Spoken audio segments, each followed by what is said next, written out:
L'environnement, on entend parfois que le monde va sans doute manquer d'eau potable à la fin de ce siècle. Eh bien, il pourrait aussi voir une autre matière première disparaître, le sable. Oui, le sable, car il est exploité dans un très grand nombre de secteurs. Des îles, par exemple, ont déjà été rayées de la carte en Asie. Chaque jour, plusieurs milliers de paquebots ratissent les océans pour faire le plein. Manon Bougot, Bruno Giraudot.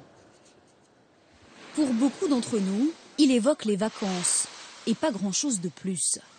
Pourtant, le sable est la deuxième ressource la plus consommée sur la planète après l'eau. 15 milliards de tonnes chaque année. On en trouve dans les détergents, les ordinateurs, les cosmétiques, le verre, mais surtout dans les matériaux de construction comme le béton armé. Pour construire une maison, il faut 200 tonnes de sable. 1 kilomètre d'autoroute, 30 000. Problème, impossible d'utiliser le sable du désert. Trop rond et trop fin pour faire du béton. C'est donc en pleine mer qu'il faut aller pomper la ressource.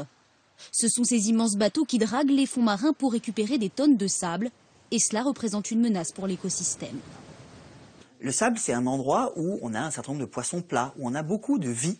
Et donc quand vous prélevez dans ce milieu, d'abord vous détruisez cet écosystème qui est vivant, et par ailleurs vous mobilisez du sable, et donc vous rendez une eau trouble là où elle ne l'était pas. Et donc éventuellement vous empêchez des écosystèmes qui ont besoin de beaucoup de lumière de fonctionner. Mais il y a une autre conséquence. Draguer le fond des mers accélère l'érosion des plages. Elles se réduisent inexorablement, parfois même jusqu'à disparaître. Rien qu'en Indonésie, 25 îles ont été rayées de la carte pour alimenter en sable les chantiers de la ville voisine, Singapour. Sur cette image extraite d'un documentaire diffusé ce soir sur Arte, on aperçoit cette île indonésienne qui s'est réduite comme peau de chagrin. Le sable, une ressource de plus en plus convoitée, devenue la source d'enjeux faramineux. Son pillage touche désormais tous les pays.